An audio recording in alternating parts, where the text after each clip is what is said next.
Kapil Sibal, welcome to the show. The first and obvious question, how surprised were you by the election results? Well, I was not surprised, quite frankly, because I've been actually telling people that my information from the ground and from reporters who came and told me that situation is not that good in Uttar Pradesh. They told me about Bihar as well, but Bihar didn't do as well as Uttar Pradesh. Yeah. Maharashtra. So while the mainstream channels were supporting Modi ji big time, they were not listening to their reporters. That's what was happening. So I was predicting about 230, in fact.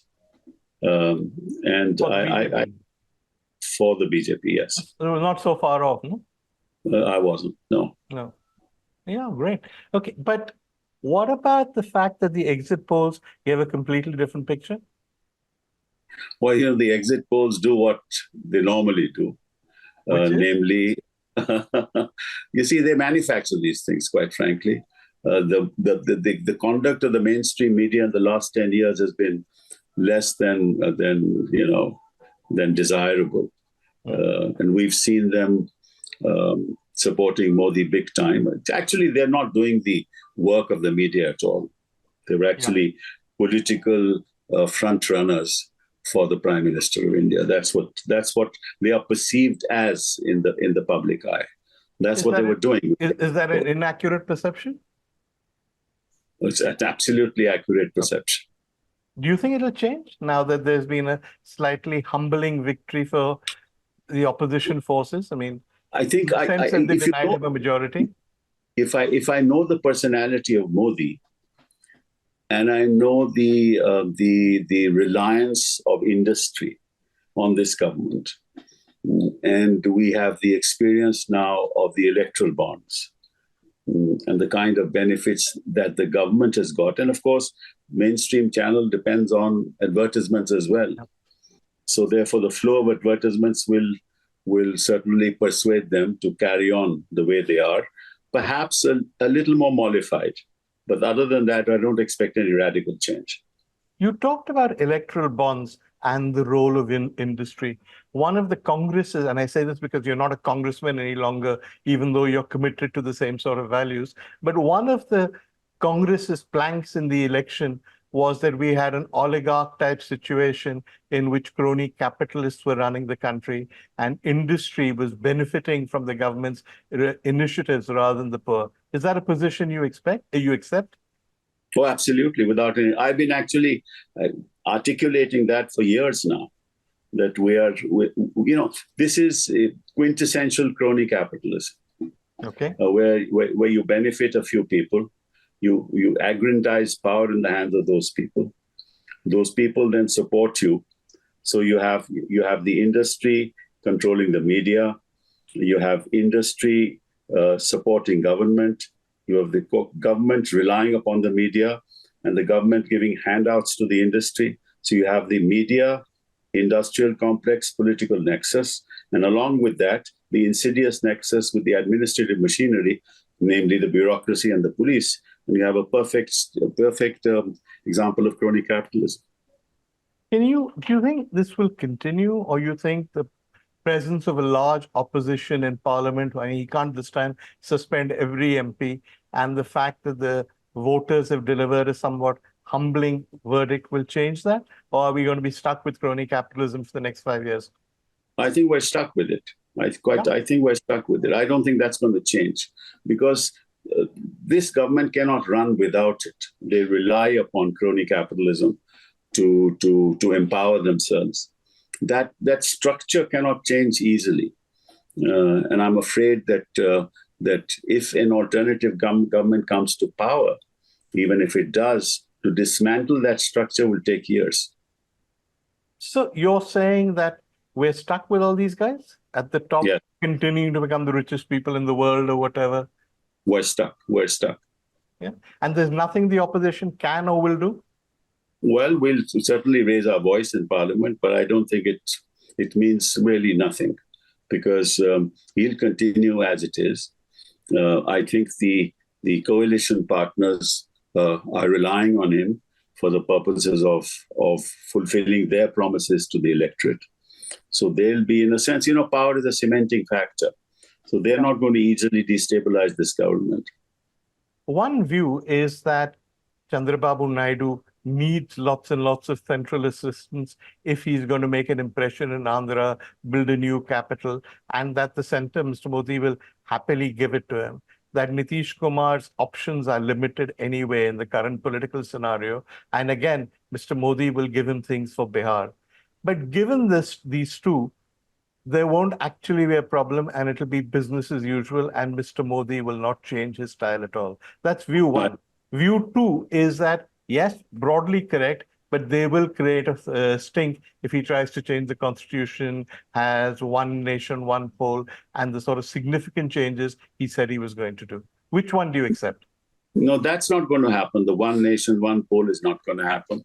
Okay. We can't change the constitution because they don't have the majority. Right. So that's a no. That's a no. That's not going to happen. Maybe the UCC will not happen. But, that's not central to governance. Right. Governance means looking at issues that really we're confronted with as a nation. Artificial intelligence, unemployment, skill development, schooling, higher education, climate change, skill and agriculture. These are basic issues. Water. These are basic issues that confront this nation. For 10 years, this government has not looked at these issues. They've looked at how to aggrandize power. And they won't be able to deliver. But let me sort of go back on what, with reference to the question you asked. Yeah. While they will try and do exactly what they've been doing in the last 10 years, what's going to happen is that in the oncoming elections, for example, in the 3 states that are going to go into the polls now, Jharkhand, Haryana, and Maharashtra, if they get a resounding drubbing in these 3 states, which is likely to happen, that may sort of indicate to the coalition partners that all's not well, right? That's number one. That may in turn have an impact on how long this government will last. Number two, you have the Bihar poll, not this year, not in 2024, but in 2025. Yeah. Now, in the Bihar poll, my own perception is that they will not go with Nitish. So the BJP won't? Won't go with Nitish. Yes, this is my perception. And the reason is very simple, that Nitish has too much baggage. Yeah. And there's too much anti-incumbency. Nitish, even though he has won, he's given them 12 seats in parliament. Right. How he did that, God alone knows. But anyway, so there's too much baggage, too much anti-incumbency. You've seen Prashant Kishore, rooting for Modi. And he's also... to be fair to Prashant Kishore, who I also interviewed, he was very critical of Modi on our show. His position, as far as I could understand it, is that brand Modi is in decline. There's a lot of opposition to him. But unfortunately, the opposition parties, perhaps because they haven't had Prashant Kishore, have not been able to take advantage of it. He's singing a somewhat different tune than he's singing with you in your show. He said something. He's said different things in the past. And if brand Modi was declining, then how was he saying all the time, no matter what happens, he's going to get 303 seats, right? So brand Modi was certainly, a few days ago, not on the decline. And he said 333 is the minimum, but it could go up to 330 as well. But be that as it may, I'm not here to criticize. Let's not get distracted, Prashant. Yeah. He's a friend and I have respect for him. That's not the point. I'm talking politics. I'm not talking individuals. Okay. What I was saying is that Prashant Kishore, who has launched this Jan Swaraj, would love to tie up with the BJP. Because BJP needs a partner in Bihar, right? BJP would, in my analysis, not be the happiest entity to go with Nitish, right?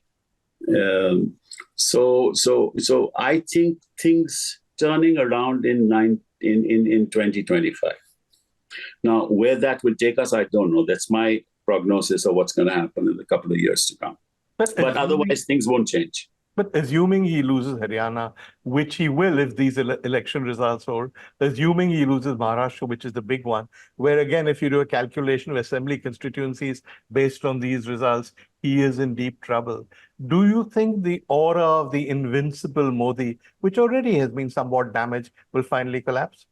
It's gone. If you ask me, auras of invincible Modi has gone. You see, what happens is in politics, if you, by nature, I'm an opportunist. You know, and I'll give you an example of that.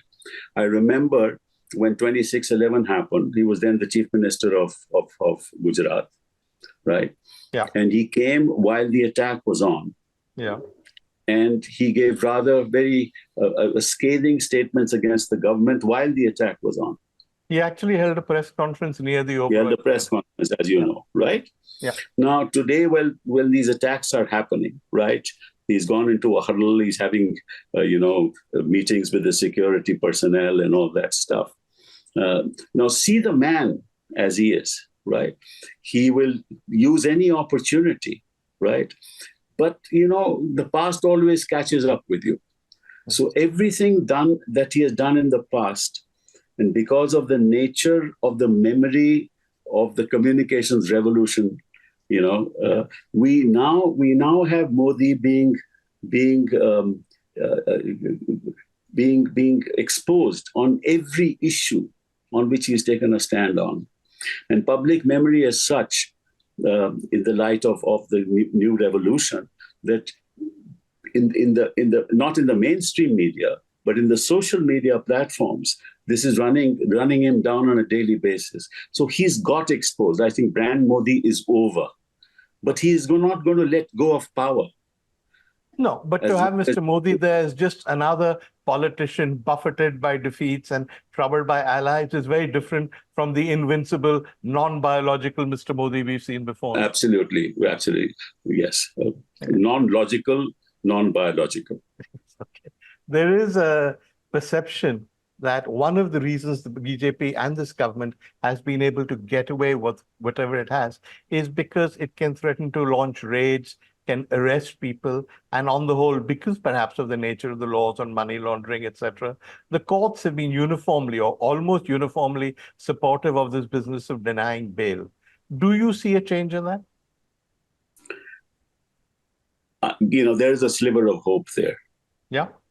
And part of this crony capitalism that you raised and you talked about is also the use of these investigating agencies. And it's typical of every individual who has come to power and who doesn't believe in the rule of law. You take any individual, anywhere in the world who's come to power, doesn't believe in the rule of law, he's done exactly this. First, you take control of the media, right? After you take control of the media, you have your own investigating agencies. They may have different names in different countries, right? Then you control individuals, you control entities, and once you do that, then there is no counter narrative that's going to flow, right? And then courts will go along with you. And this is the typical scenario that I have seen and I have witnessed in my historical researches in various countries where one individual has taken control of the nation. That's what's happened here. But I mean, we've all had respect for our courts. We believe that the courts are the last bastion of constitutionality. Their position is that they're hamstrung by the legislation. There's no way they can give bail or do things. Is that accurate, or you think they have more leeway than they admit? It's completely inaccurate. You see, what are courts there for? The courts are there to uphold the rule of law.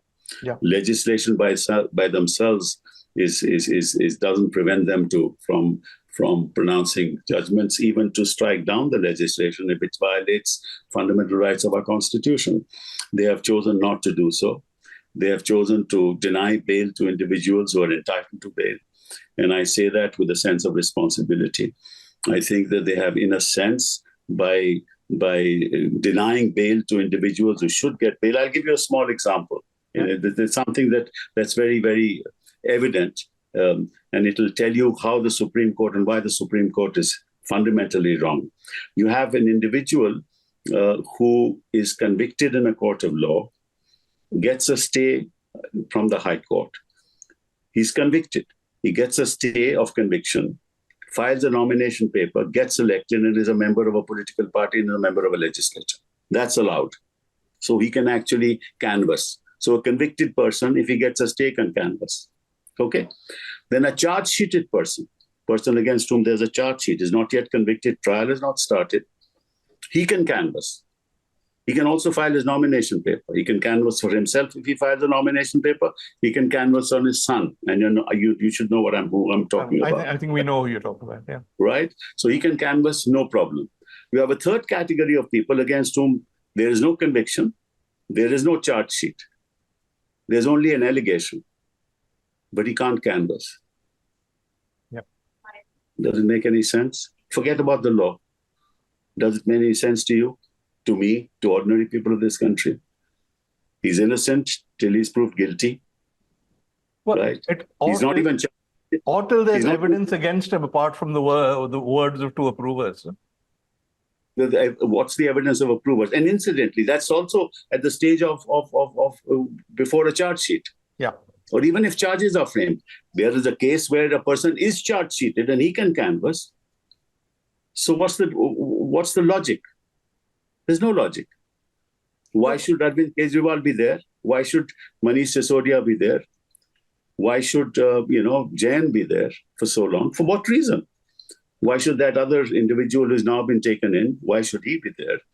Yeah. Why should Hemant Soren be there? There's just no logic. There's just no logic.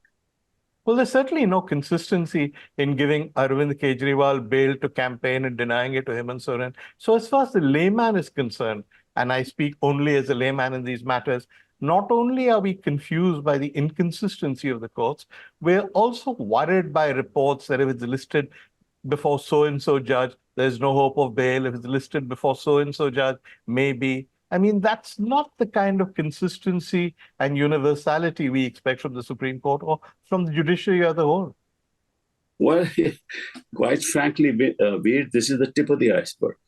Really? Yes, because I am lawyer in so many cases where my heckles bristle with anger. That's what's happening.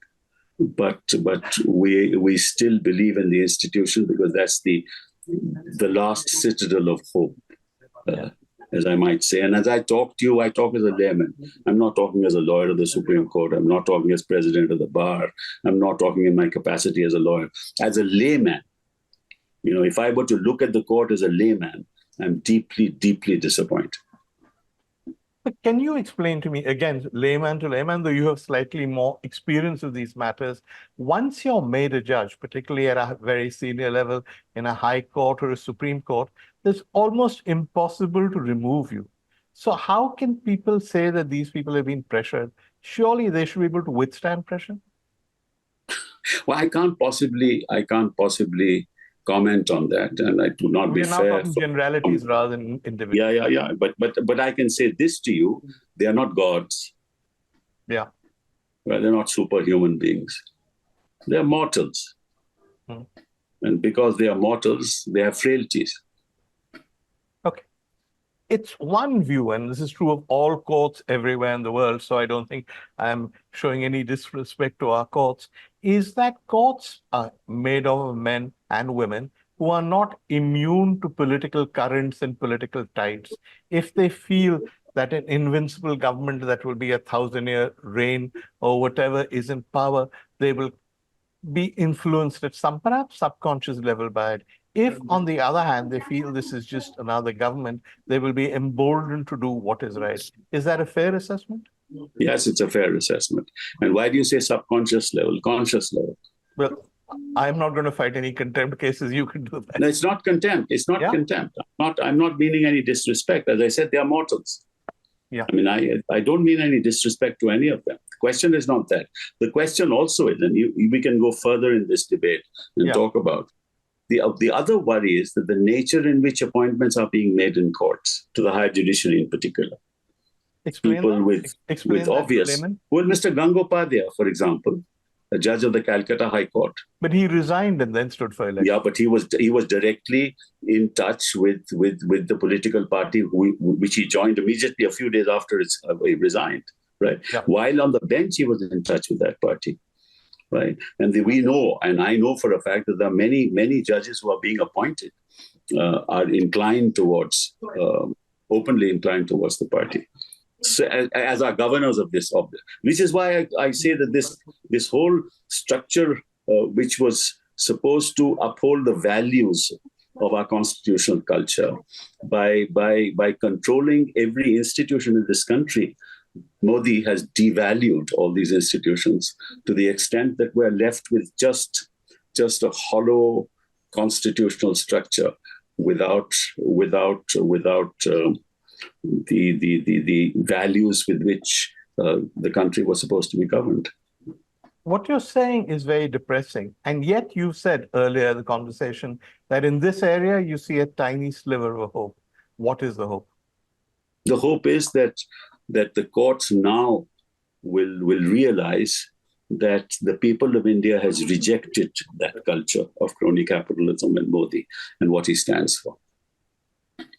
And as mortals, they will probably be influenced by that, by this. Well, yes. Perhaps subconsciously. Perhaps. But the other criticism is that these laws, which make it so difficult for people to get bail, were UPA laws. Is that accurate? Not quite. No? Not quite. See, all right. I think this particular debate that's been going on to blame the UPA for these laws actually is unfounded. And I'll tell you why. You take any law anywhere in the world, any law in this country, the real importance of upholding the rule of law is to ensure that the values of the law are being adhered to. Now, if you have a policeman who, under the Code of Criminal Procedure, forget about other laws, forget about UAPA, forget about PMLA, forget that. Under the ordinary Criminal Procedure Code, you can have a policeman, and they do it every day, right? Devalue the code, right, by their actions. So any law which is made can be devalued because those who execute the law don't believe in the law at all. They believe in the power which instructs them as to how to use that law. So to say that the UAPA brought in these laws is really not an answer to the problem that we are facing today. The question is who is in fact using these laws. You have never heard of UAPA arresting students. I don't dispute that. I don't dispute that. All I'm saying is that for somebody to be able to weaponize the agencies and weaponize the laws, as this government has perhaps done, those laws must exist. And if an opposition government ever comes to office, don't you think it should repeal or amend those laws? Oh, absolutely. Absolutely. We must forget about repealing or amending. We must ensure protections. Yeah. The point that I was making is that, yes, of course, we need. Some of these laws were brought in because of our global commitments. It's not as if the laws were brought in at the instance of this government. There was the money laundering law, yes, I accept that to some extent. But the bail aspect was a EU contribution, wasn't it? Yes, bail aspect was our contribution, right. Of course, absolutely. But it was supposed to be a non-cognizable offense. Yeah. It was made cognizable, right? Yeah. At the time when Chidambaram introduced it, in his speech itself, he said, this is a non-cognizable offense. I remember that, yeah. Right, and that was not accepted. So be that as it may, the question is, who is the one who's implementing these laws? That's the question to be asked, right? You misuse the law, any law can be misused. And this government is a master at misusing these laws. Why? Because they use it as a political weapon to silence people. The second argument that flows from this is they're only able to use these laws regardless of who passed them because there are officers who are willing to misuse these laws on their behalf. These officers are emboldened by the fact that they believe that this government will be in power for 1,000 years, or at least that's been the case till now. the fact that it may not quite be 1,000 years now, you think that will make a difference? No, it won't. Again, I said, he is in control of the system. Why? He has appointed his own people at key places who give directions for the purpose of implementing these laws in the manner that this government wants them to be implemented. That's not going to change. You need only 1 or 2 or 5 or 10 persons, right? You need about, I would say about 100, 200 people throughout the country to make sure that you get what you want. So I don't think that's going to change either. But supposing a government that is not run by the BJP comes to power, will these people ever be accountable? They must be. Yeah. And I say this now on public television.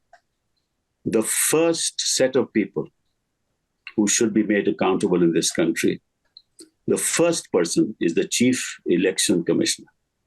Okay. The first person.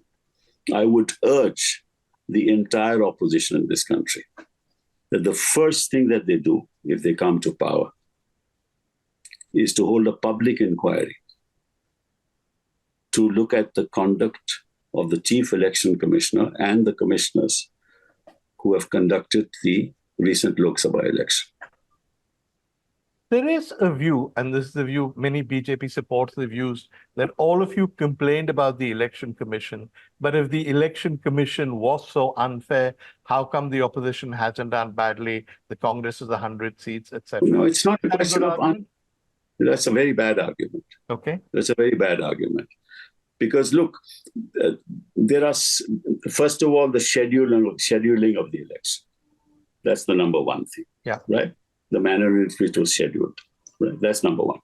Number two, the manner in which the polls were counted, the votes were counted, right? And the votes were polled. That's number two. Number three, the manner in which the administrative machinery is allowed to be used for the purpose of polluting the outcome. That's number three. Number four, the manner in which the CEC has responded to the speeches made by certain individuals, right? Yeah. And the manner in which the CEC has conducted himself, not even issued notices. And these are offenses under the penal code. The speeches are actually criminal offenses, for which not a single notice was issued. And there is no legal basis for that, except for the fact that he's aligned entirely with the government. So let's assume for the purpose of argument that this government fails in 2 years, unlikely as this may be, and another government comes to office when this election commission is still going, these individuals are still going, there will be consequences? There should be, there must be. And I will urge the opposition to ensure that happens. Okay. Finally, let's just look ahead. I think it's going to be, as you say, Mr. Modi running the government. And this is the part, I'm sorry to interrupt you, this is apart from other bureaucrats in this country. You know, this is just, as I told you, a tip of the iceberg. Okay. But there is a sort of consensus, and I think you expressed it, which is that as long as he gives the allies enough assistance, money to help their states, in the short run, it's business as usual for him. In the long run, in terms of the grand constitutional changes, there will be difficulty. But you're saying that in the short run, the arrests, the use of agencies, all that will continue as well? Well, it may continue, but maybe the courts will stand up and say enough is enough. Maybe. Sliver of hope. Yes, there is a sliver of hope. Okay. Do you see this government lasting the full term? I doubt it. Really? You're willing to say that on record? Yeah. Why? Yeah. One, Modi brand has declined. First of all, let's sit back and look at this outcome. The people of India has rejected Modi.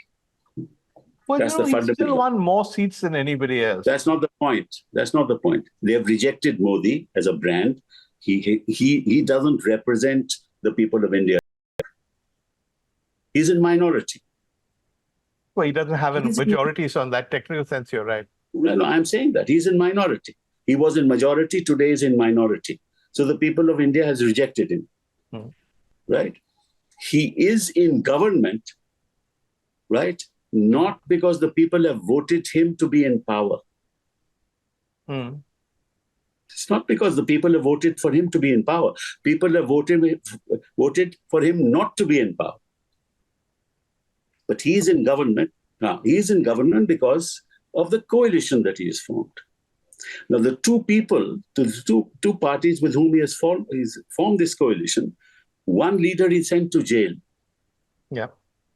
One leader is sent to jail, right? He's come out of jail, and because of the fact that he needs a package, right, he is willing to go into coalition with him. The other leader with whom he's entered into a coalition, the Home Minister went to Bihar and said, never in my life, and this is my promise to the people of Bihar, will we ever have anything to do with Nitish Kumar. Now, if you look at the contradiction of these two statements, and they're entering into a coalition, then you know that the people of India did not want Modi to be in power. So, if he had any self-respect, right, he would have said, I want to sit in opposition, because that's what the people of India wanted me to do. Well, I'll give you the counter, which is that the UPA, the Congress, never actually won a majority. The UPA was also a coalition. The Congress acted like it had won the election. What's the difference? No, the difference is simple, that the people of India want somebody else to be in power. We're not talking about Congress. We're not talking about Samajwadi Party. We're not talking about Uddhav Shiv Sena. We're not talking about Sharad Pawar's.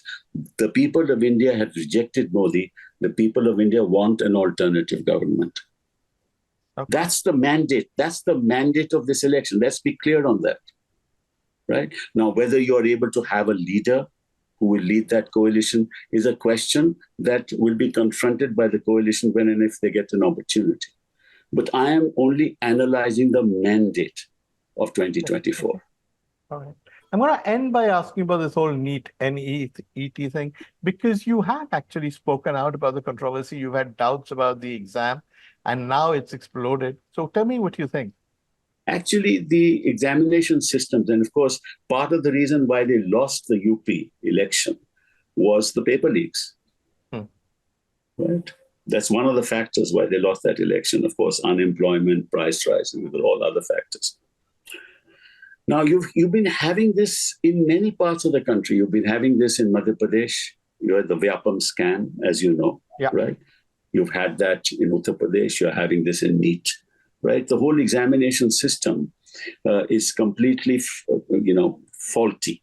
The way in which the testing agencies hold the examinations, the way in which papers are selectively leaked. And NEET is a very elitist examination network, which favors the CBSE candidates. There are lots of students in this country, non-CBSE students. There are local boards in this country. So if you build a syllabus around the CBSE, you will realize that it's just another aspect of crony capitalism.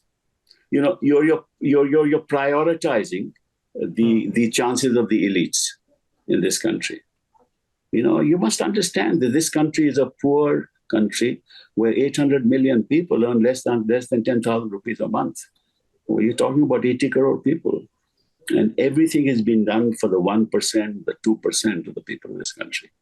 This government, and you can see the flamboyance with which this government conducts itself, and the flamboyance with which the celebrations, the events are celebrated as if India is celebrating what only 0.1% of the country is celebrating. Right? That's what India is all about today. And I think we need a structural revolution in this country if you really want to take this country and talk of the Viksit Bharat that we hear so often. But not the structural revolution Mr. Modi has been talking about. Oh God. Save this country. Let me try and summarize some of the things you've said. You've said you believe the mainstream media has lost its credibility, shall we say, and there's a problem, that whatever news got out this time got out through other kinds of media, digital, social, etc. You've said you believe that Mr. Modi will give things to the allies and will try and run it as business as usual, but he has a problem because there are possibly election defeats coming up in the assemblies. And once that happens, he will be much weaker than he seems now. And we don't know how that will happen. You say that the Supreme Court and the other courts in this country are an institution all of us respect, and we have our faith in, and we have our hopes in. You have been disappointed by the attitude the Supreme Court has taken to personal liberty, and other courts have taken to personal liberty, but you think now there is a sliver of hope. Correct. And you end by saying, I think, that Mr. Modi has lost the majority he had and which he was sure of retaining. And therefore, the people of India have sent him a message that they don't really want him. Anybody else with a different set of principles would have resigned. Mr. Modi continues in office. Let's see how that works out. Is that a fair summary? Right. Yes, the last thing I said about the CEC, which you forgot. I forgot. And you have said that we should do something about the CEC and the other judges, the other members of the commission, that it has let India down badly. You gave instances of how badly it had functioned during the election. And you said if an opposition government comes to office, there should be an inquiry into the CEC. There also, and I think I forgot to mention this, should be some accountability for individuals who've worked for the government, officers, bureaucrats, and forgot their oaths of office and their commitments to whatever they were supposed to do and functioned only as tools of the government to persecute people. That's right. I think we've got it right. Kapil Thank Sibal, you. always a pleasure. We've talked so much, it covered so much ground. We've done it in half an hour. Thank you so much. Thank you. Thank you very much. It's lovely talking to you. Thank you.